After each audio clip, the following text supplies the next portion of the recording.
ginabalikon nato ang balaod. Uy, gipalikon pa diay. Ikon sa iba, sa uwan, gibungkag na daw na bulog sa uwan. So diya nga si Kristo namatay sa krus, gibungkag na, wala kong kaga, gipalikon pa diay. Diba? Ayaw mo to na kay Satanas na, nga doktrina, nagibungkag na bulog sa uwan. Ato pa, kung hindi na tayo mapatay, kung hindi na tayo mamawa, diba? Common sense. No? Tatapalagya po ng bulog sa uwan, gipalikon. Wala, giwala. So, ang sa magod, Dukang pamatuod na wala ang kasubuan. Hebrew Kapitulo 8, 8 nga sa 10, 12. Ingon si Kristo, apan kay nakita man sa Dios nga sila may apan. Yung mga apan ng Hudiyo, mga Israelitas. Siya nag-ingon, moabot ang adlaw nga nag-ingon ang Ginoo nga himuon ako ang usa ka bag-ong kasabutan, New Testament, New Covenant. Mo iban nga niya na ta sa New Covenant. Kay niya na ta sa New Covenant, wala na ta sa napulo ka sugo. Old Covenant man daw na ang napulo ka sugo. Tinood na. Tanaw na to, tinood na. Okay, sa ingon diya. Sa New Covenant, no?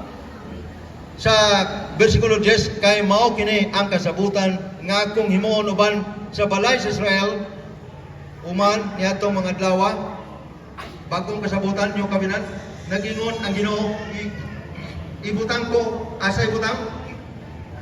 Nako ang akong mga balaod, asa rapit? Sulod sa ilang salabutan. O gisulat nako kini diha sa ilang mga kasing-kasing. Sa Old Testament asa gisulat ang napulo ka sugo? Sa bato. Tung gihatag kay Moses sa bato. Sa New Testament, sa New Covenant, asa ni sulat? Sa atong, sa labutan, una-una o kasing-kasing, sa ato pa, ang kasubuan, wag tanga. Gibalhin lang diri sa atong kasing-kasing o atong una-una. So, sa New Covenant na siya, wag tanga. So, kung may mga tao nga mutudlo, nga wala na ang kasubuan kay, nga naman ta sa New Covenant, sayok na nga pagtulunan mga kagalan. So, nagpadayon siya. So, sa bagong nga kasabutan, mauday niyang saad sa Ginoo, isulat niya sa kasing-kasing, ibutang sa atong una-una ang iyang balaod. O patawaron niya ang atong mga sala nga libre. So, ang kasuguan wag tanga, isulat sa atong mga kasing-kasing, o pasaluon ta sa Ginoo, unya unsa pa? Pagagiyahan kita sa balang espiritu sa Dios, o iya kitang tudluan. Unsa pa? Kalimtan sa Dios ang atong mga sala. So, og pasaylo na ta sa Ginoo, kalimtan na diay sa Dios ang atong mga kasalanan. Kay gipasaylo naman. Okay, mangutana ko. O sino dire, kinsa dire mga asawa nga nagpasaylo sa banaw na gikalimtan na gyud ang iyang sala. Kay bingon ng uban, it's easy to forgive, but it's hard to forget.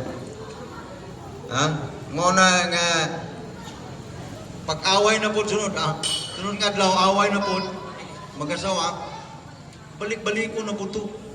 Itong mga sala sa bana, ang katawa sa manang. Balik-balik ko na po ito. Historical ba? Historical. Balik-balik ko.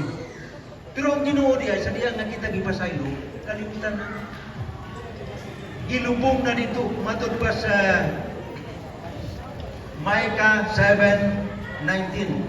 Gilubong atong mga sala sa kinahilad man sa kadagatan. Perting ninduta diya Ginoo makagsunan.